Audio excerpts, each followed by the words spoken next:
May 11, 1945. 2:47 p.m.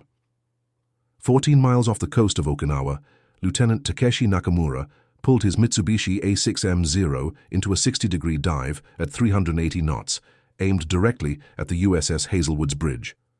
His hands gripped the stick so hard his knuckles went white. This was it, the moment he'd trained for, the moment he'd die for the Emperor. But at 800 feet, something went catastrophically wrong.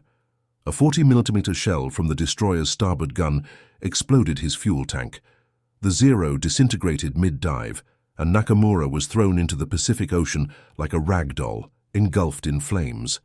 He should have died. Every calculation said he would die. But 3 American sailors saw him hit the water, and against all logic, against all hatred bred by 4 years of brutal Pacific warfare, they dove in to pull him out. Before we continue with Nakamura's incredible story, we need your help to keep these forgotten heroes alive. If you're already hooked by what you're hearing, hit that like button right now. It tells YouTube to share this with more people who care about real history. Subscribe to this channel so you never miss another story of courage and innovation from World War II. And here's something we love. Drop a comment below and tell us where you're watching from. Your country, your city. We have viewers from Buenos Aires to Berlin, from Manila to Montreal. Are you a veteran? Did your grandfather serve? Do you have a connection to this war? We want to hear from you. Now back to the Pacific Ocean, May 11, 1945, where Takeshi Nakamura was about to discover everything he'd been told about Americans was a lie. Takeshi Nakamura was born in 1923 in Kagoshima, a small fishing village on the southern tip of Kyushu. He was the youngest of 4 brothers, all of whom joined the Imperial Japanese Navy. By May 1945, all 3 of his older brothers were dead. Hiroshi died at Midway, Kenji at Guadalcanal, Masao in the Philippine Sea. Takeshi was 5 feet 4 inches tall, barely met the minimum height requirement for pilots, and had to stuff newspaper in his boots during his physical examination. His flight instructor nearly washed him out twice for insufficient aggression. But Takeshi had something his brothers didn't. He was an exceptional mechanic. Before the war, he'd worked in his uncle's motorcycle repair shop in Osaka, and he understood engines the way some men understood poetry. In March 1945, Takeshi volunteered for the Special Attack Corps, the Kamikaze. He wasn't particularly patriotic. He wasn't seeking glory. He was 22 years old and everyone he loved was dead. The propaganda said it would be quick, honorable, that he'd be reunited with his brothers in Yasukuni Shrine. They gave him a white headband, a 1,000-stitch belt his mother had sewn, and 7 days of training. On his final night before deployment, his best friend, Lieutenant Hideo Yamamoto from Hiroshima, sat with him under the stars at Kanoya Air Base.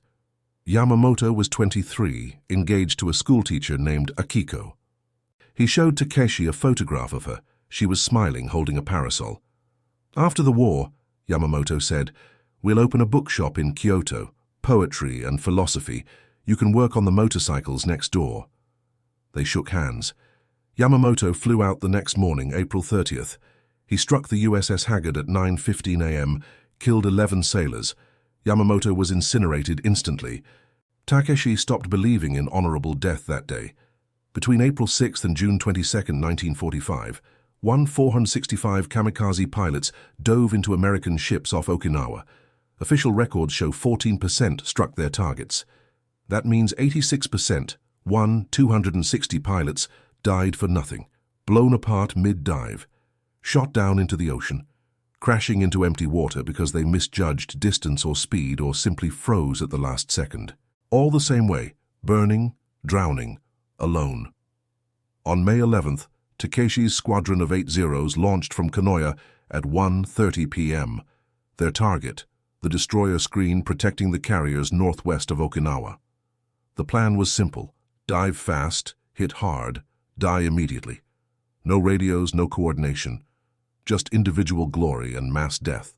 Takeshi's Zero carried 120 kilograms of explosives strapped under the fuselage. As they approached the American fleet, anti-aircraft fire turned the sky black. 2 of his squadron mates exploded before they even began their dives. A third's wing sheared off. He spun into the ocean like a falling leaf. Takeshi picked the USS Hazelwood because it was closest, because he wanted it over, because he'd stopped believing any of this mattered. He pushed the stick forward. The altimeter unwound like a broken watch. 500 feet. 300 feet. 200 feet. The Hazelwood's gunners opened up. Tracers crossed the sky. He could see individual sailors on the deck scrambling. He thought about Yamamoto, about his brothers, about his mother, who'd already received 3 telegrams and would soon receive a 4th.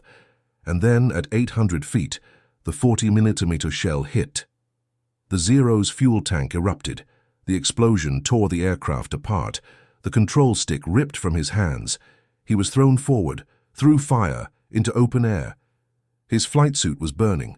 His face was burning. He hit the water at over 200 knots. The impact should have killed him. The fire should have killed him. The water flooding into his lungs should have killed him.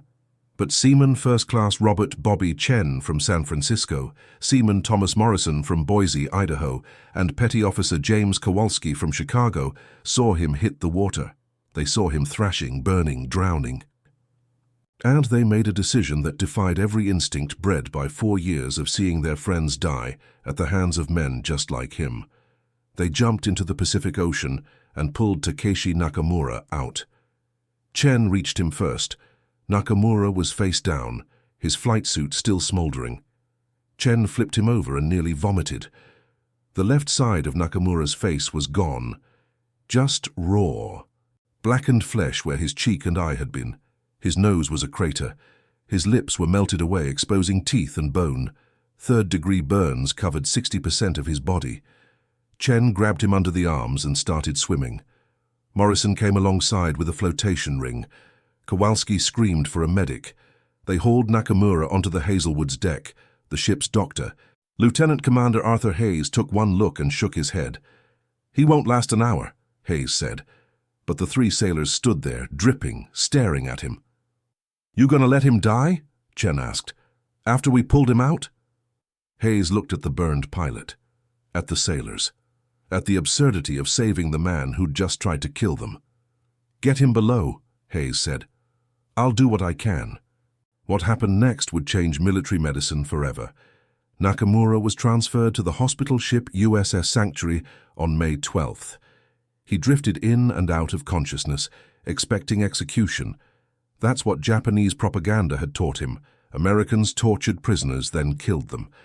Instead, he woke to find a U.S. Navy surgeon standing over him. Commander William Walsh was 41 years old, from Baltimore, Maryland. And before the war, he'd been a reconstructive surgeon specializing in burn victims. Walsh had studied under Dr. Harold Gillies, the British surgeon who'd pioneered facial reconstruction during World War I. Gillies had developed techniques using cartilage grafts, pedicle tubes, and staged surgeries to rebuild faces destroyed by war. Walsh had brought those techniques to the Pacific. He looked at Nakamura's face and saw an opportunity, not just to save a life, but to prove something. Nakamura's injuries were catastrophic. The left side of his face was 3rd-degree burns. His nose was almost completely destroyed. His left eye socket was fractured. The mandible, jawbone, was exposed and infected. His right eyelid was burned off, meaning his eye was constantly exposed to air and salt residue. Standard treatment would have been basic wound care, maybe some sulfur drugs and a prayer. Walsh decided to try something different, something experimental. On May 15th, Walsh performed the first surgery. He debrided the burned tissue, cutting away dead flesh to prevent gangrene. Nakamura was awake for parts of it. The morphine supply was limited, reserved for American wounded. He bit down on a leather strap and screamed. Walsh worked for 7 hours. The goal wasn't to make Nakamura handsome, it was to make him functional, to give him a face he could live with. The procedure was meticulous. Walsh used Gillies' tubed pedicle technique, taking healthy skin from Nakamura's chest and rolling it into a tube to preserve blood supply. One end stayed attached to the chest, the other was grafted onto the face. Over weeks, the tube would develop its own blood vessels, and then Walsh could detach it from the chest and shape it into facial features. He also took cartilage from Nakamura's ribs to reconstruct the nasal structure. The surgery was done in the ship's operating room, with minimal light, constant rocking from the sea, and the ever-present smell of aviation fuel and disinfectant. Walsh had to work fast. The risk of infection was massive. Penicillin had just become available in the Pacific Theater in early 1945, and the sanctuary had a limited supply. Walsh used it aggressively, injecting Nakamura with doses every 4 hours. He also transfused plasma. Nakamura had lost massive amounts of fluid from his burns. By May 20th, the first grafts were holding. Barely.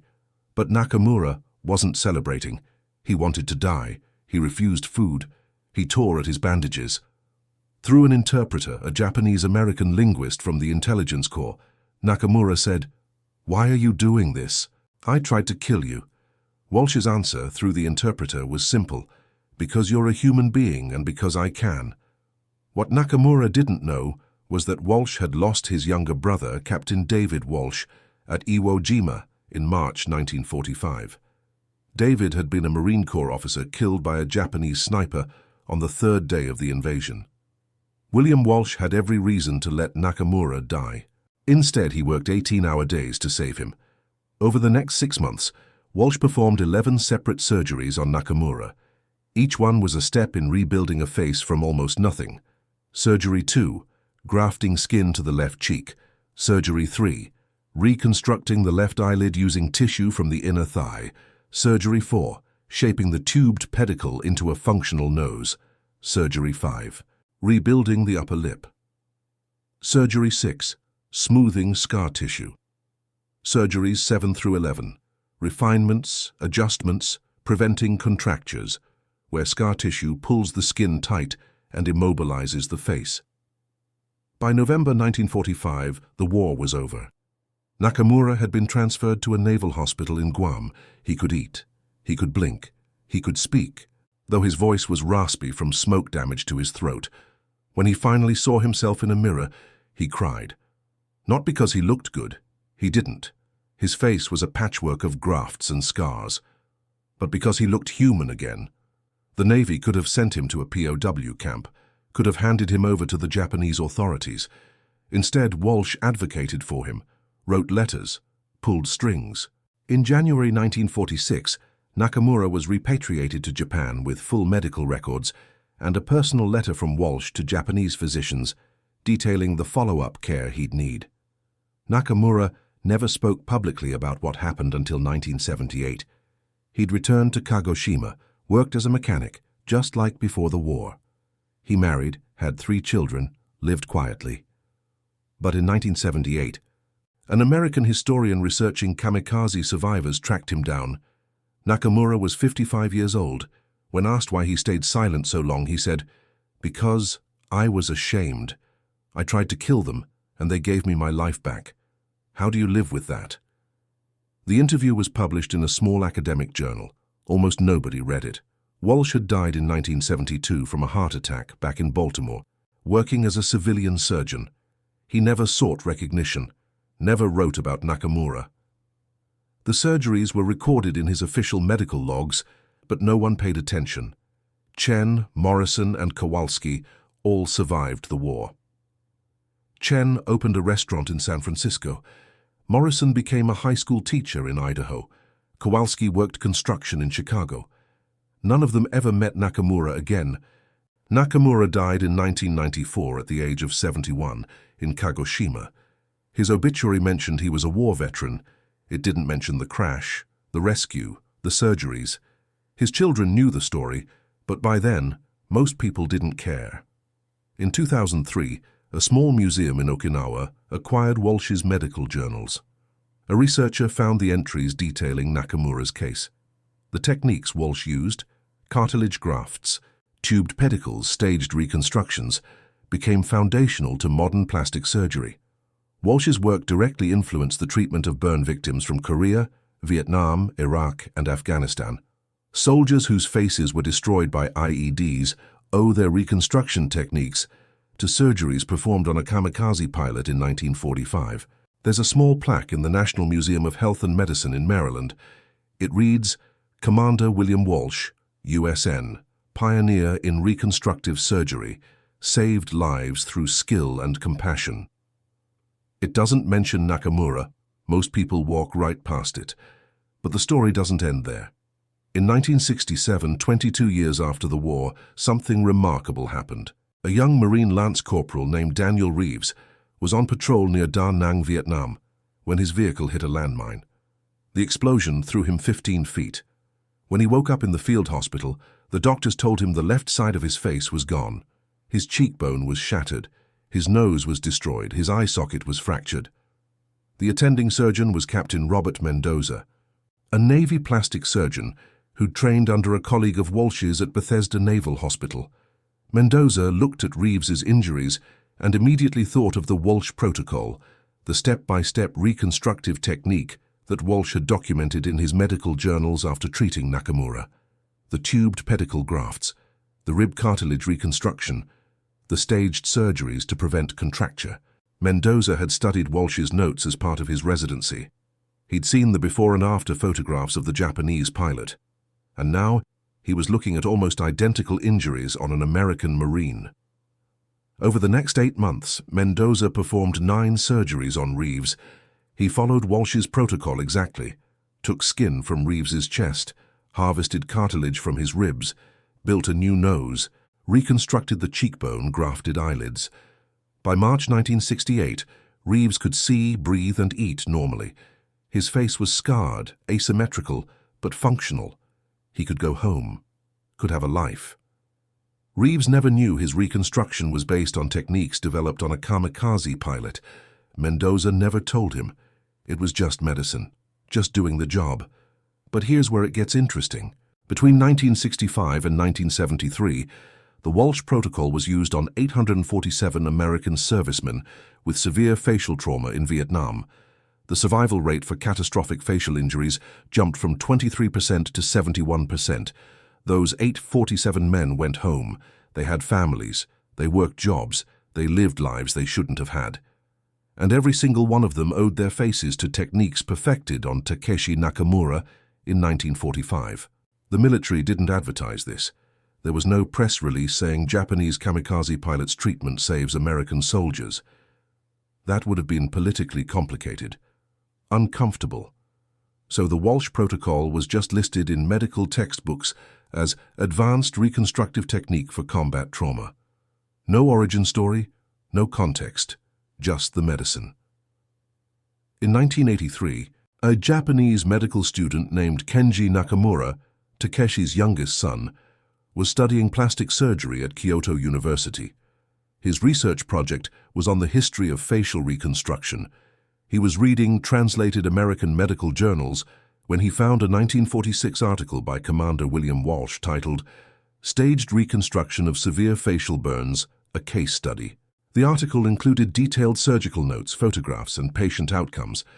The patient was identified only as Subject TN, age 22, Japanese national. Kenji stared at the photographs. He'd seen those scars before. Every day of his childhood he'd seen them, on his father's face. He confronted his father that night.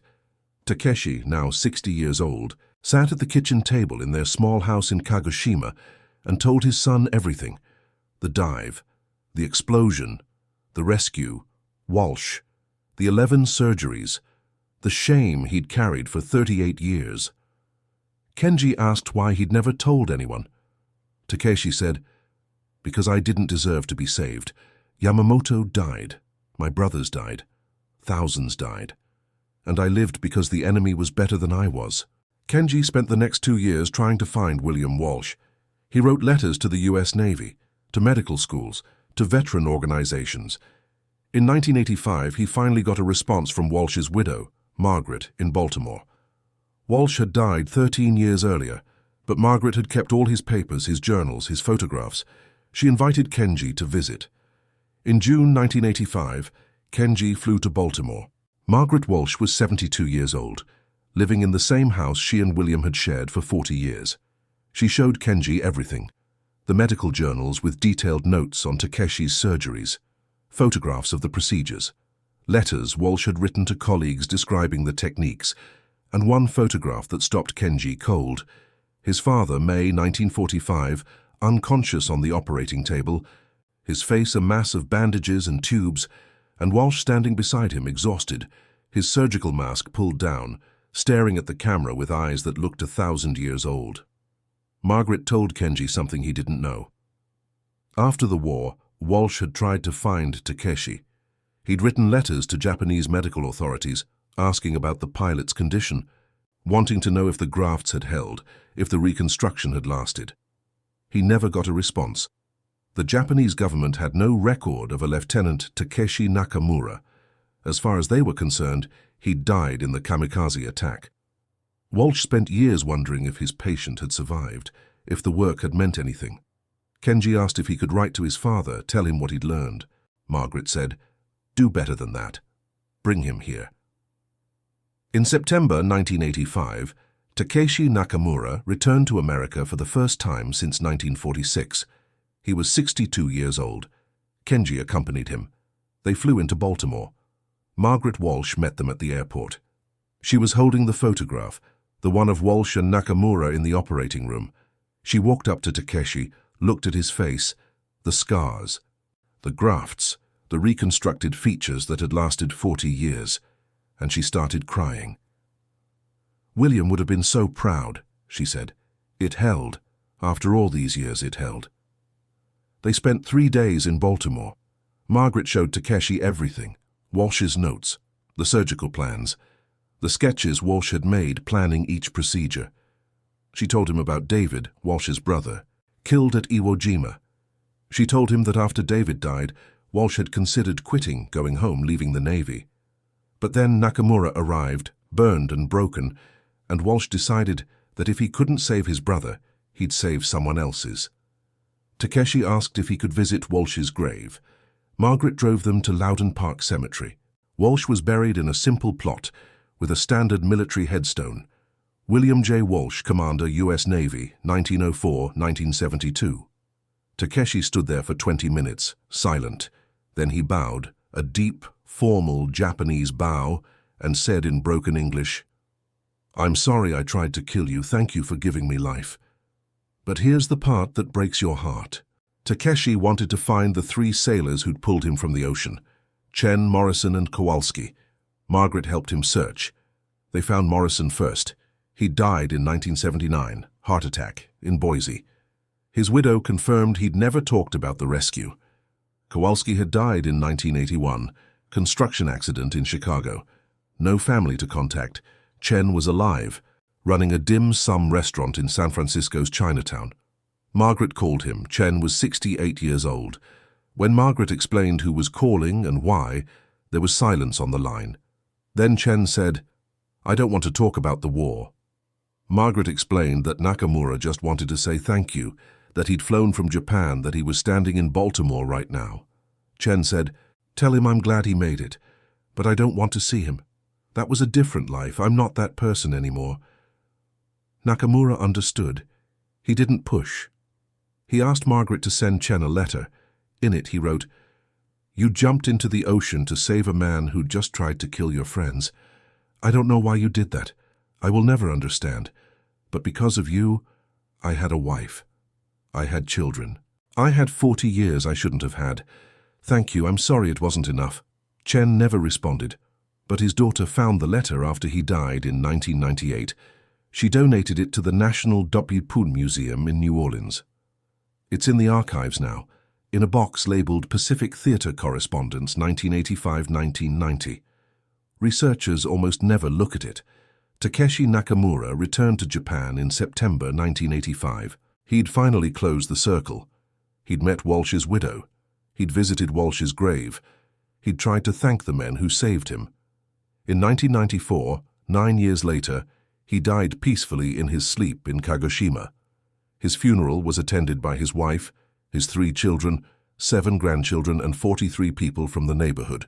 He was cremated. His ashes were buried in the family plot next to his parents.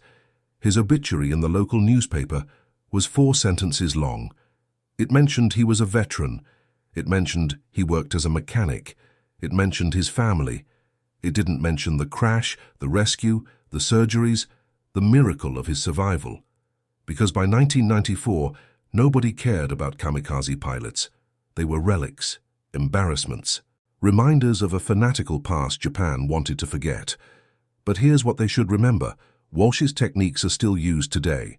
The tubed pedicle grafts, the cartilage reconstruction, the staged surgeries, burn victims in Texas, blast victims in Iraq, car accident survivors in Germany.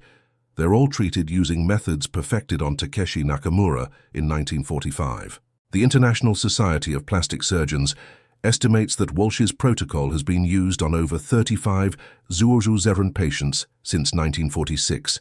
35,000 faces rebuilt, 35,000 lives given back.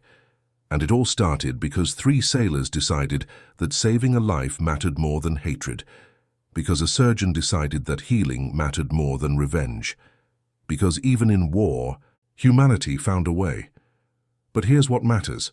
In May 1945, in the middle of the most brutal naval battle in history, 3 American sailors saved the life of a man who'd just tried to kill them.